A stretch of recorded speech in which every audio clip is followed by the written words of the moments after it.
Welcome to ਐਕਸੀਲਰੇਟਰ classes. ਜਿਵੇਂ ਕਿ ਅਸੀਂ ਲਾਸਟ ਕਲਾਸ ਦੇ ਵਿੱਚ ਗ੍ਰੈਵੀਟੇਸ਼ਨ ਦਾ ਥਿਓਰੈਟੀਕਲ ਪੋਰਸ਼ਨ ਕਵਰ ਕਰ ਚੁੱਕੇ ਹਾਂ। ਅੱਜ ਅਸੀਂ ਇਸ ਕਲਾਸ ਦੇ ਵਿੱਚ ਗ੍ਰੈਵੀਟੇਸ਼ਨ ਦੇ ਨਾਲ ਰਿਲੇਟਡ ਨਿਊਮੈਰੀਕਲ ਦੇਖਾਂਗੇ, ਉਹਦੀਆਂ ਐਪਲੀਕੇਸ਼ਨਸ ਨੂੰ ਸਿੱਖਾਂਗੇ ਤੇ ਅਸੀਂ ਇਹ ਵੀ ਦੇਖਾਂਗੇ ਕਿ ਇਸ ਗ੍ਰੈਵੀਟੇਸ਼ਨ ਦੇ ਨਿਊਮੈਰੀਕਲ ਸੋਲਵ ਕਰਨ ਲੱਗਿਆਂ ਸਾਨੂੰ ਜਿਹੜਾ ਮੈਥਮੈਟੀਕਲ ਵਰਕ ਕਰਨਾ ਪੈਂਦਾ ਹੈ ਉਹ ਥੋੜਾ ਜਿਹਾ ਡਿਫਰੈਂਟ ਹੈ। ਇਸੇ ਲੜੀ ਤਹਿਤ ਅਸੀਂ ਪਹਿਲਾ ਨਿਊਮੈਰੀਕਲ ਕਰਦੇ ਹਾਂ। Calculate gravitational force between a body 1 kg and earth। ਤੇ ਅਗਲੀ ਸ਼ਰਤ ਇਹ ਆ ਕਿ ਆ ਜਿਹੜੀ 1 kg ਦੀ ਬੋਡੀ ਆ ਉਹ ਪਲੇਸਡ ਔਨ ਅਰਥ ਆ, ਮਤਲਬ ਅਰਥ ਦੇ ਉੱਪਰ ਪਈ ਹੋਈ ਆ। ਇਦਾਂ ਦੀ ਸਥਿਤੀ ਆ ਕਿ ਇੱਕ ਬੋਡੀ ਅਰਥ ਦੇ ਉੱਪਰ ਪਈ ਆ। ਇੱਥੇ ਕੋਈ 1 kg ਦੀ ਬੋਡੀ ਆ 1 kg ਦੀ ਬੋਡੀ ਹੋ ਗਈ, ਇਹ ਕੀ ਹੋ ਗਿਆ, ਅਰਥ ਹੋ ਗਈ। ਇਹਨਾਂ ਦੇ ਵਿੱਚ ਗ੍ਰੈਵੀਟੇਸ਼ਨਲ ਫੋਰਸ ਪਤਾ ਕਰਨੀ ਆ। ਸਭ ਤੋਂ ਪਹਿਲਾਂ ਅਸੀਂ ਨਿਊਮੈਰੀਕਲ ਦੇ ਵਿੱਚ ਕੀ ਕਰਨਾ ਵਾ, ਜੋ ਚੀਜ਼ ਗਿਵਨ ਹੋਵੇ ਉਹਨੂੰ ਨੋਟ ਕਰ ਲੈਣਾ। ਹੁਣ ਬੋਡੀ ਦਾ ਮਾਸ ਮੈਂ ਛੋਟਾ m ਲਿਖ ਦਿੰਦਾ 1 kg। ਅਰਥ ਦਾ ਮਾਸ ਸਾਨੂੰ ਪਤਾ ਹੈ, ਅਰਥ ਦਾ ਮਾਸ ਕਿੰਨਾ ਹੈ 6 ਗੁਣਾ 10 ਦੀ ਪਾਵਰ 24 kg। ਤੇ distance between the body and ਅਰਥ ਸਾਨੂੰ ਪਤਾ ਹੈ ਕਿ ਇਹਦਾ ਰੇਡੀਅਸ ਕਿੰਨਾ ਹੈ। आम तौर पर जिवें असीं डिस्कस किया है कि इहदा रेडियस कितना है 6400 किलोमीटर है। ये 6400 किलोमीटर की डिस्टेंस है। जेकर इनू असीं मीटर दे विच लिखांगे, कई बुक्स इनू 6380 किलोमीटर लिख दिंदियां। 6400 किलोमीटर नू पहलां की करो, मीटर दे विच बदलो। मीटर दे विच बदलांगे, यह 2 ते 3 5 आपां इदां लिख सकते हैं 6.4 गुणा 10 की पावर 6 मीटर डी। ਹੁਣ ਅਸੀਂ ਫੋਰਸ ਕੈਲਕੂਲੇਟ ਕਰਾਂਗੇ। ਸਾਨੂੰ ਫਾਰਮੂਲਾ ਪਤਾ F = G ਵੱਡਾ M ਅਸੀਂ ਕਿਹਦੇ ਵਾਸਤੇ ਰੱਖਿਆ, ਅਰਥ ਦੇ ਮਾਸ ਵਾਸਤੇ, ਛੋਟਾ m ਬੋਡੀ ਦਾ ਮਾਸ ਤੇ ਦੋਨਾਂ ਦੇ ਵਿੱਚ ਦੂਰੀ। ਹੁਣ ਦੇਖੋ ਇਹ ਵਾਲੀ ਡਿਸਟੈਂਸ ਕਿੰਨੀ ਆ 6400 ਕਿਲੋਮੀਟਰ ਵਾ ਤੇ ਇਹਦੇ ਉੱਪਰ ਥੋੜੀ ਜੀ ਡਿਸਟੈਂਸ ਹੈਗੀ ਆ ਬੋਡੀ ਦੀ, ਪਰ ਉਹ ਇਸ 6400 ਕਿਲੋਮੀਟਰ ਦੇ ਮੁਕਾਬਲੇ ਬਹੁਤ ਥੋੜੀ ਆ, ਅਸੀਂ ਉਹਨੂੰ ਕੰਸੀਡਰ ਨਹੀਂ ਕਰ ਰਹੇ। ਤੇ G ਦੀ ਵੈਲਿਊ ਭਰੋ 6.67 गुणा 10 की पावर -11 तो मास ऑफ अर्थ कितना है, मास ऑफ अर्थ है 6 गुणा 10 की पावर 24 kg। तो बॉडी का मास कितना है 1 किलो, एक आ गया। नीचे की आ डिस्टेंस, डिस्टेंस कितनी आ 6.4 गुणा 10 की पावर 6 तो नीचे इहदा की आ स्केयर आ। सब तो पहला देखो इनू सॉल्व किवें करना वा। जिहड़ियां रकम्स दे नाल पावर नहीं हैगी उन्होंने अगे लैके आ रहा मैं 6.67 ए गुणा 6 इत्थे लिख रहा, ए गुणा 1 इत्थे लिख रहा। हुण नीचे की आ, नीचे 6.4 गुणा 10 की पावर 6 का स्केयर आ। आपां की करते हैं कि 6.4 का स्केयर वखरा कर लेंगे, 6.4 का स्केयर वखरा तो 10 की पावर 6 का स्केयर की करते हैं वखरा कर लेंगे। ਇਹ ਉੱਪਰ 10 ਦੀ ਪਾਵਰ -24, ਇਹ ਉੱਪਰ ਸੀ ਮੈਂ ਇਕੱਠਾ ਲਿਖ ਲੈਂਦੇ ਆ 10 ਦੀ ਪਾਵਰ -11। ਹੁਣ ਦੇਖੋ ਵਿਚਕਾਰ ਗੁਣਾ ਦੇ ਨਿਸ਼ਾਨ ਆ, ਬੇਸ ਸੇਮ ਆ, ਪਾਵਰਾਂ ਐਡ ਹੋ ਜਾਣੀਆਂ +24। ਇਹ ਇਕੁਏਸ਼ਨ ਆ ਗਈ। ਇਹਨੂੰ ਤੁਸੀਂ ਸੋਲਵ ਕਰਕੇ ਲਿਖ ਲਓ ਕਿੰਨਾ ਆਉਂਦਾ ਵਾ, ਤੇ 6.4 ਦਾ ਵੀ ਸਕੁਅਰ ਕਰਕੇ ਉਹਦੇ ਨਾਲ ਡਿਵਾਈਡ ਕਰ ਦਿਓ। ਹੁਣ ਮੇਰੇ ਕੋਲੋਂ ਕੀ ਆ ਰਿਹਾ ਪਿੱਛੇ ਦੇਖੋ, ਮੰਨ ਲਓ ਤੁਸੀਂ ਇੰਨੇ ਪਾਰਟ ਨੂੰ ਸੋਲਵ ਕਰ ਲਿਆ, ਇਹ ਵਾਲਾ ਪਾਰਟ ਜਿਹੜਾ ਵਾ 6.67 ਗੁਣਾ 6 ਨੂੰ ਡਿਵਾਈਡ ਕਰ ਲਿਆ 6.4 ਤੇ ਇਹਦੇ ਸਕੁਅਰ ਦੇ ਨਾਲ। ਮੰਨ ਲਓ ਇਹਨੂੰ ਸੋਲਵ ਕਰਕੇ ਮੇਰੇ ਕੋਲੋਂ ਆ ਗਿਆ x ਦੀ ਮਤਲਬ ਤੁਸੀਂ ਕੈਲਕੂਲੇਟਰ ਤੋਂ ਸੋਲਵ ਕਰ ਲਓ ਤੇ ਗੁਣਾ, ਇਹ ਵਾਲਾ ਗੁਣਾ ਦਾ ਨਿਸ਼ਾਨ 10 ਦੀ ਪਾਵਰ -11 ਜਮਾ 24, 24 ਦੇ ਵਿੱਚੋਂ 11 ਘੱਟ ਜਾਣਗੇ ਤੇ ਕਿੰਨੇ ਰਹਿ ਜਾਣਗੇ, ਸਾਨੂੰ ਪਤਾ 13 ਰਹਿ ਜਾਣਗੇ। ਇੱਥੇ ਰਹਿ ਜਾਏਗਾ 10 ਦੀ ਪਾਵਰ 13। ਹੁਣ ਨੀਚੇ ਕੀ ਆ, ਇਹਨੂੰ ਆਪਾਂ ਸੋਲਵ ਕਰ ਲਿਆ। ਨੀਚੇ ਆ 10 ਦੀ ਪਾਵਰ 6, 10 ਦੀ ਪਾਵਰ 6 ਦਾ ਸਕੁਅਰ 10 ਦੀ ਪਾਵਰ 12 ਬਣਨਾ ਵਾ, ਠੀਕ ਆ। ਹੁਣ ਨੀਚੇ ਆ 10 ਦੀ ਪਾਵਰ 12, ਜੇ ਨੀਚੇ 10 ਦੀ ਪਾਵਰ 12 ਨੂੰ ਉੱਪਰ ਲੈ ਕੇ ਜਾਵਾਂਗੇ ਤੇ ਇਹ ਕੀ ਹੋ ਜਾਏਗਾ, ਇਹ 12 ਮਾਈਨਸ ਹੋ ਜਾਏਗਾ। ਤੇ ਸਾਡੇ ਕੋਲੋਂ ਕੀ ਆਏਗਾ, ਇਹ 10 ਦੀ ਪਾਵਰ 12 ਨੂੰ ਉੱਪਰ ਲੈ ਗਿਆ ਤੇ ਇਹ ਮਾਈਨਸ ਹੋ ਜਾਣਾ, ਮਾਈਨਸ ਹੋ ਕੇ ਬੇਸ ਸੇਮ ਹੋ ਕੇ ਪਾਵਰ ਘਟ ਜਾਣੀ ਆ। ਤੇ ਅਸੀਂ ਇਹਨੂੰ ਸੋਲਵ ਕਰਾਂਗੇ ਤੇ ਸਾਡੇ ਕੋਲੋਂ ਕੀ ਰਿਜ਼ਲਟ ਆਉਣਾ ਵਾ 9.775 न्यूटन। मतलब कि एक किलो की बॉडी जी धरती के उपर पई हुई आ, उहदे उपर जी ग्रैविटेशनल फोर्स कितनी लगती आ 9.775 न्यूटन ग्रैविटेशनल फोर्स लगती आ।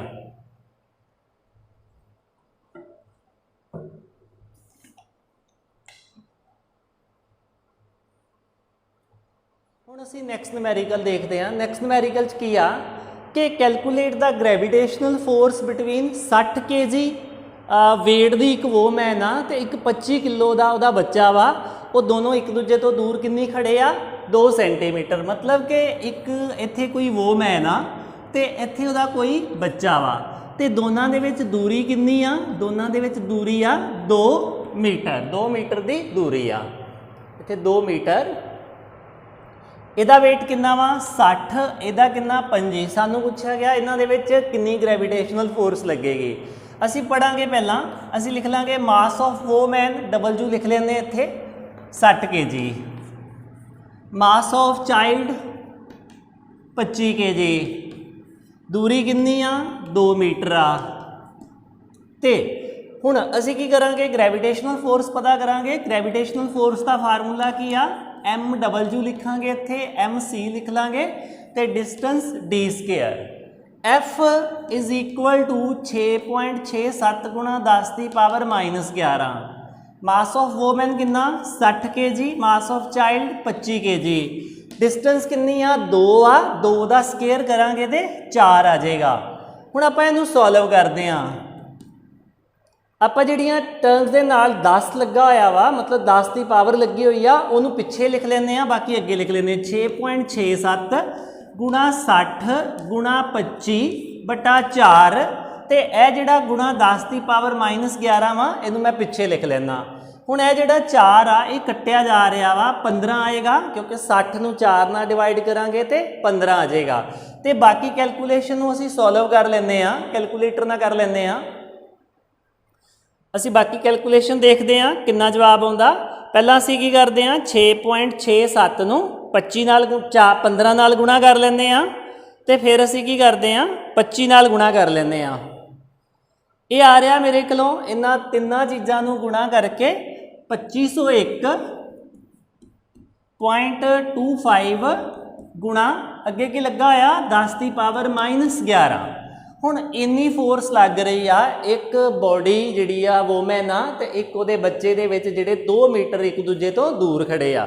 हुण देखो ਇੱਥੇ ਤੁਸੀਂ ਆ ਜਿਹੜਾ ਡੈਸੀਮਲ ਆ ਇਹਨੂੰ ਅੱਗੇ ਪਿੱਛੇ ਕਰ ਸਕਦੇ ਜੋ। ਜੇ ਅੱਗੇ ਪਿੱਛੇ ਕਰੋਗੇ ਤੇ ਇਹ ਜਿਹੜਾ 10 ਦੀ ਪਾਵਰ -11 ਵਾ ਹੋ ਸਕਦਾ 10 ਦੀ ਪਾਵਰ -10 ਵੀ ਹੋ ਸਕਦਾ ਤੇ 10 ਦੀ ਪਾਵਰ -12 ਵੀ ਹੋ ਸਕਦਾ। ਮੇਰੇ ਕਹਿਣ ਦਾ ਮਤਲਬ ਇਹ ਆ ਕਿ ਇਹ ਮੈਥਮੈਟੀਕਲ ਵਰਕ ਆ। ਤੁਸੀਂ ਇੱਥੇ ਵੀ ਛੱਡ ਦੋਗੇ ਕਿ 2501.25 ਗੁਣਾ 10 ਦੀ ਪਾਵਰ -11 ਨਿਊਟਨ ਲੱਗਦੀ ਆ ਤੇ ਤਾਂ ਵੀ ਨੂਮੈਰੀਕਲ ਠੀਕ। ਹੁਣ ਅਸੀਂ ਨੈਕਸਟ ਨੂਮੈਰੀਕਲ ਦੇਖਦੇ ਹਾਂ। ਨੈਕਸਟ ਨੂਮੈਰੀਕਲ ਦੇ ਵਿੱਚ ਕਿਹਾ ਗਿਆ if the masses of 2 bodies double what happens to its force of traction। मतलब कि जेकर 2 बॉडीज़ का मास डबल कर दिता जाए तो उन्होंने फोर्स से की प्रभाव पेगा, ग्रैविटेशनल वाली फोर्स से की प्रभाव पेगा। आप मान लें कि सपोज सोल्यूशन दे विच कि पहली बॉडी का मास कितना वा M1 आ ते दूसरी बॉडी का मास कितना वा M2 आ। तो पहला कितनी फोर्स लग रही आ जो उन्होंने मास डबल नहीं किए इन्नी फोर्स लग रही आ M1 M2 upon D square. D ਉਹਦੇ ਵਿੱਚ ਕੀ ਆ डिस्टेंस आ। ਹੁਣ ने शर्त की रखी हुई है अगे देखो ਉਹਦੀ कंडीशन आ कि जे मास डबल कर दीए मतलब जे M1 आ ਉਹਨੂੰ 2M1 कर दो, M2 ਨੂੰ ਕੀ करो 2M2 कर दो मतलब डबल कर दो तो फोर्स ਦੇ ਵਿੱਚ ਕੀ चेंज आएगी। ਹੁਣ मान ਲੈਂਦੇ आ कि इफ मासेस डबल ਜਾਂ ਮਾਸਿਸ ਵੱਲ ਡਬਲ ਜੋ ਮਾਸ ਡਬਲ ਹੋ ਜਾਣਗੇ ਤੇ ਆਪਾਂ ਕਹਿੰਦੇ ਆ ਕਿ ਸਪੋਜ਼ ਫੋਰਸ F2। ਹੁਣ ਆਪਾਂ ਕੀ ਲਿਖਾਂਗੇ ਇੱਥੇ 2M1 ਲਿਖਾਂਗੇ ਕਿਉਂਕਿ ਮਾਸ ਡਬਲ ਹੋ ਗਿਆ ਤੇ 2M2 ਲਿਖਾਂਗੇ ਤੇ ਦੂਰੀ ਉਹੋ ਹੀ ਰਹੀ ਪਹਿਲਾਂ ਵਾਲੀ ਤੇ ਅਸੀਂ ਦੇਖਿਆ ਕਿ F2 ਇਜ਼ ਇਕੁਅਲ ਟੂ 2 ਤੇ 2 4 ਅੱਗੇ ਲਿਖ ਲੈਂਦੇ ਆ G M1 M2 upon D square. ਇਹ ਇਕੁਏਸ਼ਨ ਆ ਗਈ ਮਾਸ ਡਬਲ ਕਰਨ ਤੇ। ਹੁਣ ਇਹਦੀ ਵੈਲਿਊ ਕੀ ਆ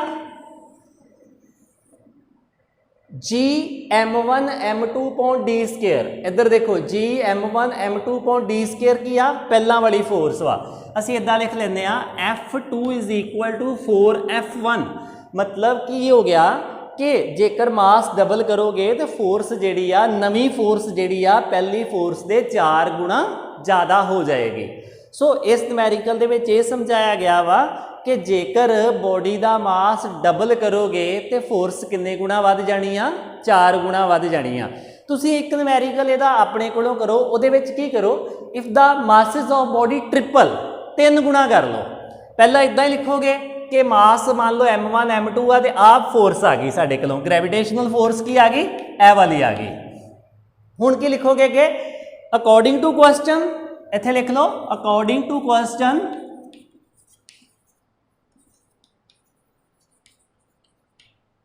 इफ मासिस आर डबल, तुसी ट्रिपल करके देख लो, ट्रिपल F2 लिखोगे नवी फोर्स, ते G 3 कर लो, D स्केयर कर लो, तुहाडे कोलों की आएगा फोर्स 9 गुणा ज़्यादा आ जाएगी।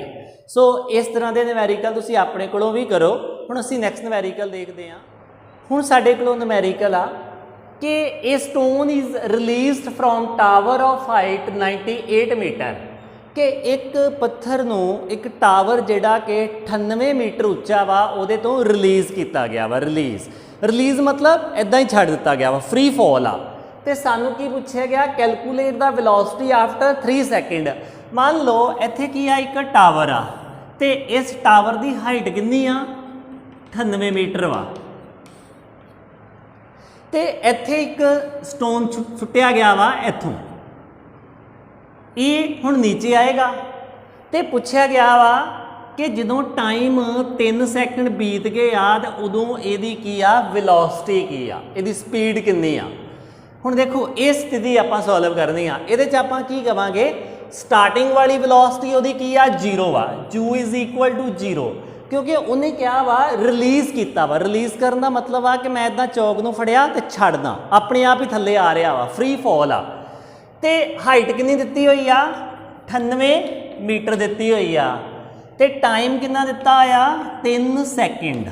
हुण देखो मैं कल कहा सी कि यह की आ एक्सलरेशन का केस आ, धरती की करती आ इस स्टोन नूं धरती ने अपने वाल खिंचना वा, फोर्स लाउणी आ, तो जदों भी फोर्स लगती है ना तो फोर्स का फार्मूला की आ MA, उदों एक्सलरेशन होनी आ। पर वर्टिकल मोशन दे विच एक्सलरेशन नूं आपां G लिखते हैं, G, तो G नूं कहने की आ, G नूं आपां कहने आ ये एक्सलरेशन आ ग्रैविटी दे करके, तो शब्द आपां की कहने आ acceleration due to gravity. G का की मतलब हो गया एक्सलरेशन, G का मतलब हो गया कि एक्सलरेशन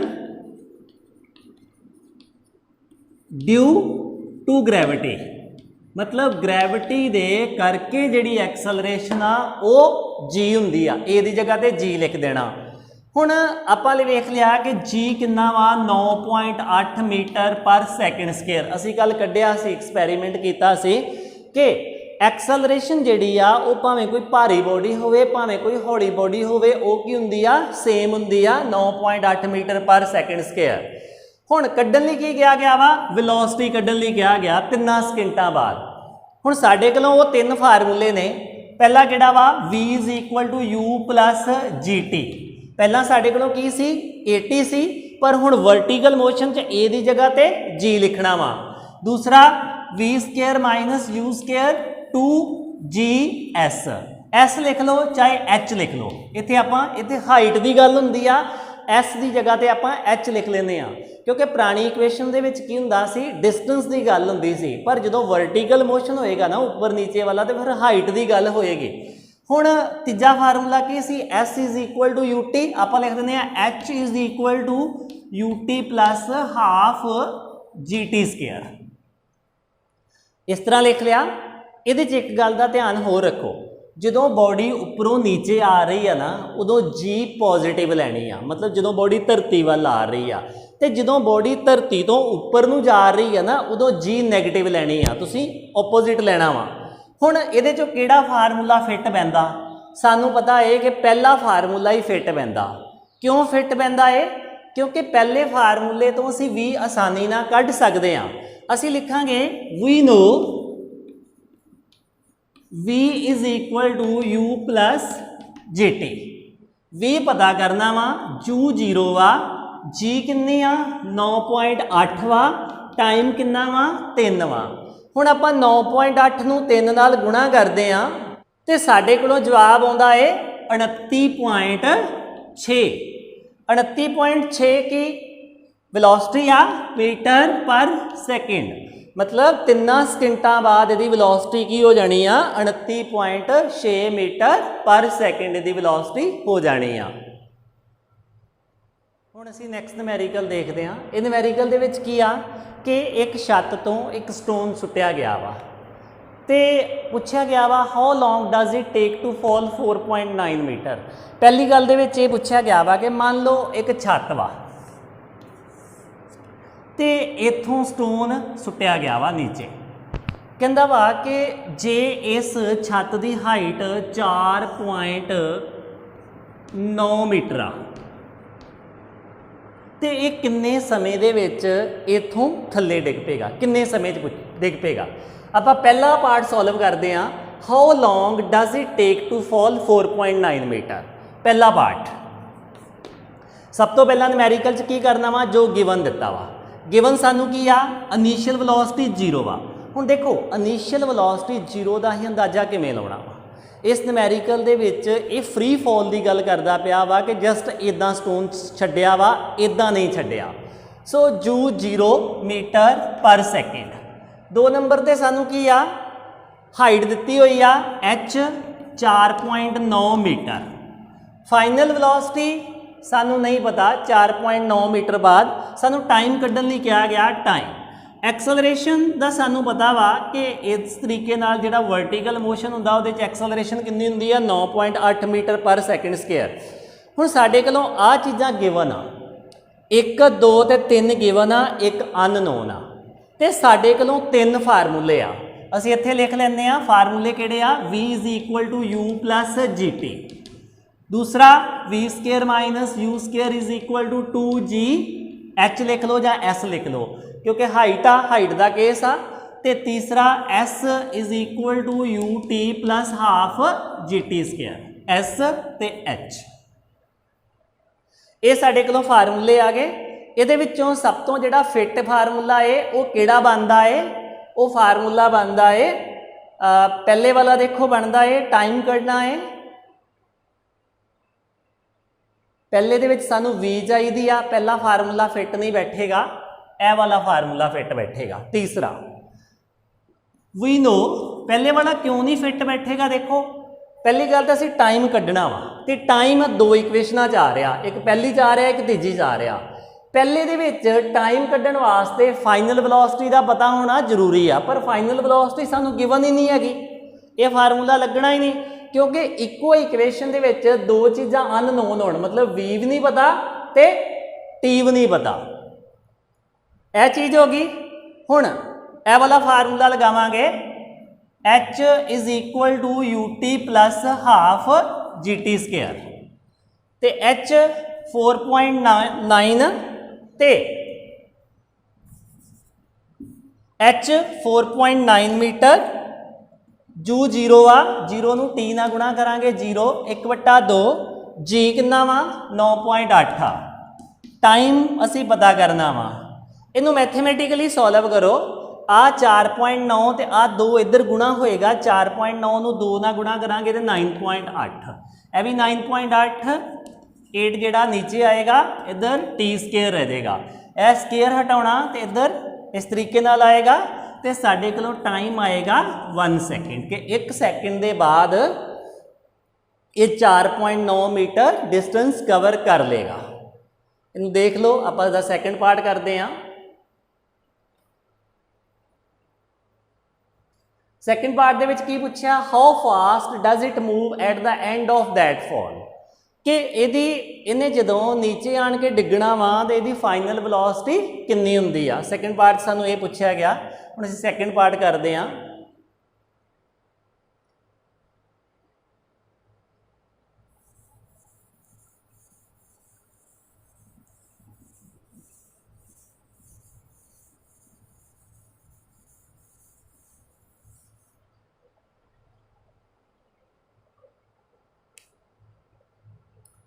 गिवन देखो की लिखिया, हाइट सानू दिती आ 4.9 मीटर, यू कितना दिता 0 दिता, वी असी पता करनी आ, एक्सलरेशन कितनी दिती है जी के रूप में 9.8। तो फाइनल वेलोसिटी कढ़नी आ। फाइनल वेलोसिटी भी दो इक्वेशनां च आ रही है, उपर तो नीचे। असीं देखांगे इन्हां दोनों दे विचों किहड़ी ज़्यादा फिट पैंदी आ। पहली दे विच टाइम चाहिदा वा सॉल्व कर लई, साडे कोलों इत्थे टाइम नहीं हैगा। असीं दूसरी इक्वेशन वरतांगे, we know v square minus u square is equal to 2GH वाली। वी पता करनी आ, वी स्केयर है यू 0 वा, 2 9.8 हाइट कितनी आ 4.9 वा। तो v square is equal to 9.8 गुणा 2, 4.9 नूं 2 ना गुणा कर लो 9.8 आ जाएगा। दोनों साइड से की आ जाएगा 9.8 का स्केयर आ जाएगा, क्योंकि 9.8 9.8 आ जाएगा। तो दोनों पासों स्केयर हटा देने, वेलोसिटी कितनी आ जाएगी 9.8 मीटर पर सैकेंड। तुसी मैथेमैटिकली इनू जिद्दां मर्जी सॉल्व कर लो, वेलोसिटी कितनी आ जाएगी 9.8 मीटर पर second.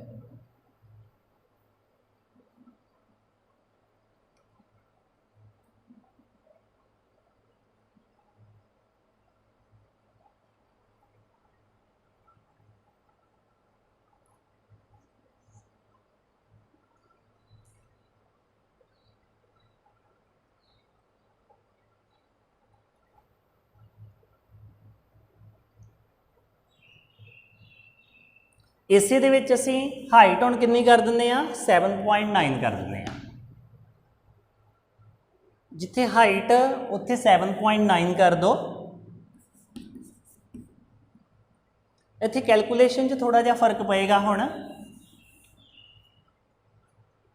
V is equal to 2 गुणा 9.8 गुणा 7.9, इनू गुणा करो, देखो कितना आउंदा। ये शायद आ रहा वा 154.8 वी स्केयर की वैल्यू आ रही है। तो वी की वैल्यू की आएगी, तुसी स्केयर रूट करो, तुसी देखोगे वी की वैल्यू आ रही है 12.44 मीटर पर सैकेंड वेलोसिटी आ रही है इन्नी।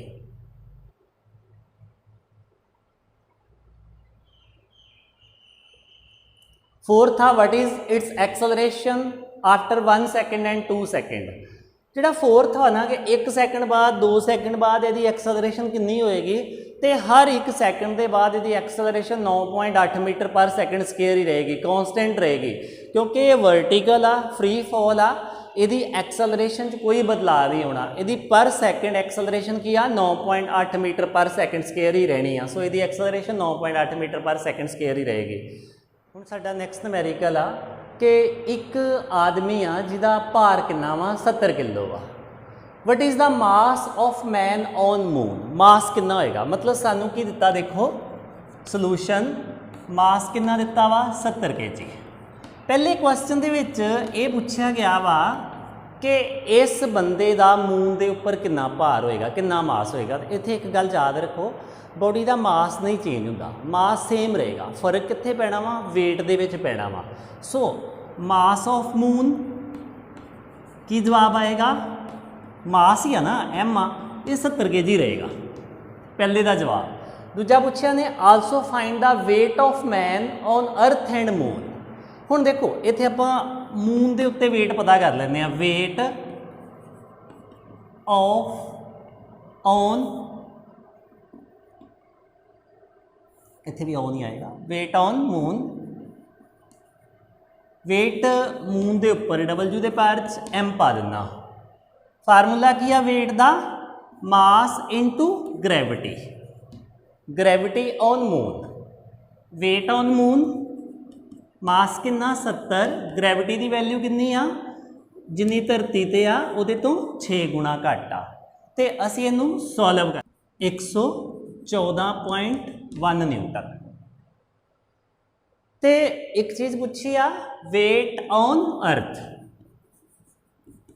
वेट ऑन अर्थ, अर्थ के उपर कितना वेट आ 70 गुणा 9.8। 70 नूं 9.8 के नाल गुणा करांगे तो साडे कोलों जवाब की होना 686 न्यूटन। सो ਇਹ ਆ ਸਾਡੇ ਜਿਹੜੇ ਆ ਗ੍ਰੈਵੀਟੇਸ਼ਨ ਦੇ ਨਾਲ ਰਿਲੇਟਡ ਨਿਊਮੈਰੀਕਲ। ਮੈਂ ਸਾਰਿਆਂ ਦੀ ਇੱਕ ਟਾਈਪ ਕਵਰ ਕਰਨ ਦੀ ਕੋਸ਼ਿਸ਼ ਕੀਤੀ ਆ। ਤੁਸੀਂ ਬੁੱਕ ਦੇ ਵਿੱਚ ਦਿੱਤੇ ਹੋਏ ਨਿਊਮੈਰੀਕਲਸ ਦੀ ਪ੍ਰੈਕਟਿਸ ਕਰੋ। ਪਰ ਦੇਖੋ, ਜੇਕਰ ਤੁਹਾਨੂੰ ਪਿਛਲੇ ਚੈਪਟਰ ਦੇ ਮੋਸ਼ਨ ਦੇ ਨਿਊਮੈਰੀਕਲ ਆਉਂਦੇ ਆ ਤੇ ਫਿਰ ਇਹ ਨਿਊਮੈਰੀਕਲ ਕਰਨੇ ਸੌਖੇ ਹੋਣਗੇ। ਜੇਕਰ ਤੁਸੀਂ ਪਹਿਲੇ ਚੈਪਟਰ ਦੇ ਦੂਸਰੇ ਚੈਪਟਰ ਦੇ ਨਿਊਮੈਰੀਕਲ ਨਹੀਂ ਕੀਤੇ ਤੇ ਇਹਨਾਂ ਦੇ ਵਿੱਚ ਕੀ ਆ ਪ੍ਰੋਬਲਮ ਆਏਗੀ, ਕਿਉਂਕਿ ਫਿਜ਼ਿਕਸ ਆ। ਫਿਜ਼ਿਕਸ ਇੱਕ ਚੈਪਟਰ ਦੇ ਨਾਲ ਦੂਸਰਾ ਚੈਪਟਰ ਜੁੜਿਆ ਹੋਇਆ ਵਾ। ਹੁਣ ਆਪਾਂ ਇਹਦੇ ਵਿੱਚ ਇਕੁਏਸ਼ਨਾਂ ਵਰਤੀਆਂ ਨਿਊਮੈਰੀਕਲ 'ਚ v = u + 80 ਵਾਲੀਆਂ, ਤੇ ਉਹ ਅਸੀਂ ਪੜ੍ਹੀਆਂ ਕਿੱਥੇ? ਅਸੀਂ ਪਹਿਲੇ ਚੈਪਟਰ 'ਚ ਪੜ੍ਹੀਆਂ ਸੀ। ਅਸੀਂ ਬਦਲਾਅ ਕੀਤਾ ਸਿਰਫ a ਦੀ ਜਗ੍ਹਾ ਤੇ g। ਸੋ ਸਾਰੇ ਚੈਪਟਰਾਂ ਦੇ ਵਧੀਆ ਤਰੀਕੇ ਨਾਲ ਨਿਊਮੈਰੀਕਲ ਕਰੋ। ਧੰਨਵਾਦ।